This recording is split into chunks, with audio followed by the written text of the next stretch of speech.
The one commodity that is most valuable on this earth is time. Time to love, time to live. From the moment the human body is born, it begins dying. I can live with no responsibility whatsoever. The price I pay is that nothing matters. Or I can reverse it and everything matters. But I have to take the responsibility that's associated with that. And so if your life isn't everything it could be, you could ask yourself, well, what would happen if you just stopped wasting the opportunities that are in front of you? What is death? Is it the end? Or is it the beginning? And what is life? What is this thing we call life? What makes life so unique and so beautiful? It is beautiful because whatever you have that you may be facing, what you may be dealing with, life is still good. You are living and achieving your dreams. Find time to better yourself, read, explore, research, live life, do things you've never thought of doing before. That's what it's all about. It might not be fun, it might not be easy, but it is profitable. It does give you results. Think about all of the great people that we admire in our society and the things that they must have had to go through in order to make it look effortless. And one day you're gonna be great, but you think you got time. You think you got time. AET 3 years from now, 5 years from now. I'm telling you, you deserve to be great now. And not only do you deserve to be great, there's some people in your life. You must be yourself if you want to experience your true purpose in life. If you're different, be different. Be different and do it with pride. If someone doesn't like it, if many people don't like it, who cares?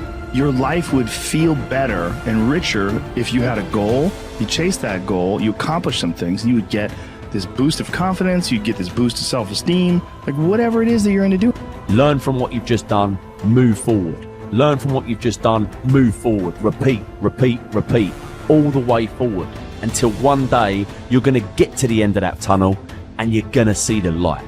You need to take massive action. And if that doesn't work, try something else. If that doesn't work, try something else. Keep going with massive action and you will find the way because it will give you momentum. The time is now. The time is now to express and for people to believe in themselves. The time is now for it to be okay to be great. Listen to me, if you work for it, if you're willing to put in that sweat, that blood, and those tears, baby, I'm telling you, you can have what you want, be what you want, do what you want. Are you hearing me? And start now. Start believing, start dreaming, and create the life and the person that you really want to see. I think it's good to remember that if we just go along with the crowd, we won't wind up with much more than the wish that we could do it all over again, and as far as we know, you can't. If we want to amount to anything as individuals, we need individual goals, individual thinking, individual actions, and we must never conform to the big group. We must love them, we must help them, we must serve them, because our whole success will depend on our ability to do these things. But never lose our own individuality and our identity by permitting ourselves to become submerged in what has historically proved itself to be little more than a suffocating sea of indirection and purposelessness. If we want to emulate someone, fine, but let's be choosy in whose steps we follow. It's the only life we've got. And remember to think. Imagination is everything, and we can become what we can imagine. If you find yourself getting depressed and down at the mouth, as we all get once in a while, you might want to remember this quotation by Dean Briggs. He said, "Do your work. Not just your work and no more, but a little more for the lavishing's sake. That little more which is worth all the rest. And if you suffer as you must, and if you doubt as you must, do your work. Put your heart into it, and the sky will clear. And then out of your very doubt and suffering will be born the supreme joy of life." Believe it or not, in an age when we've come to nearly deify leisure time, we've almost lost sight of the fact that virtually all our satisfactions, rewards will come not from our leisure, but from our work. And don't forget the strangest secret. We become what we think about. But if you want to begin to move into your own personal greatness, If you want to begin to really enjoy a happy, successful, healthy life, you've got to be willing to go against the tide. You've got to be willing to harness your will and say, in spite of this, I'm in control here.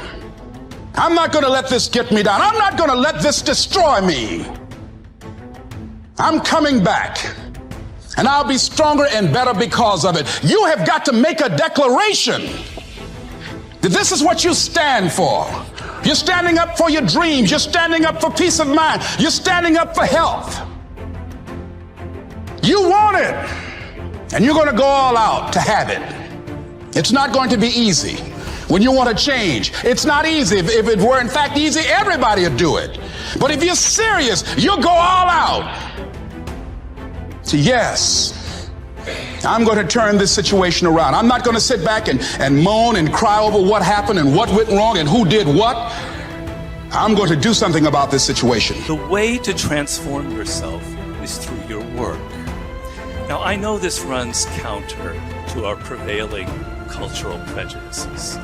Work is too ugly, too boring, too vain. Self-transformation, we think, comes through a spiritual journey. Therapy, a guru who tells us what to do, intense group experiences and social experiences, and drugs. But most of these are ways of running away from ourselves and relieving our chronic boredom. They're not connected to process, and so any changes that occur don't last.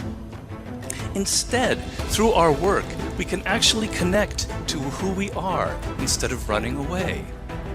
And by entering that slow, organic process, we can actually change ourselves from the inside out in a way that's very real and very lasting. This process involves a journey of self-discovery that can be seen as quite spiritual, if you like.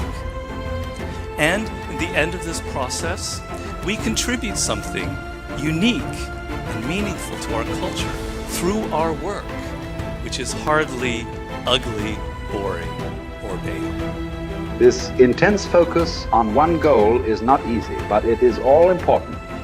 Orison Swett Marden wrote, "The giants of the race have been men and women of concentration who have struck sledgehammer blows in one place until they have accomplished their purpose. The successful men and women of today are those of one over, mastering idea, one unwavering aim, men and women of single and intense purpose." Marden also said that every great man has become great. Every successful man has succeeded in proportion as he has confined his powers to one particular channel. Single-minded concentration in the direction of your dreams will intensify your desires and increase your emotional drive toward your goal. This intensity of concentration will activate the law of attraction and begin to attract people and opportunities into your life to help you to achieve your goal. The more you think about your goal, the more it will come to dominate and direct your life. The more you think about it, the more rapidly you will move toward it, and it will move toward you. Great men and women are those who absolutely believe that they are put on this earth to do something wonderful with their lives. They have a vision of something greater or better than their current circumstances. Personal greatness means having a sense of destiny and a conviction that your thoughts and your imagination are the only real limits to your possibilities. William James said, compared to what we ought to be, we are only half awake. We are making use of only a small part of our physical and mental resources. Stating the thing broadly, the human individual thus lives far within his limits. He possesses powers of various sorts which he habitually fails to use.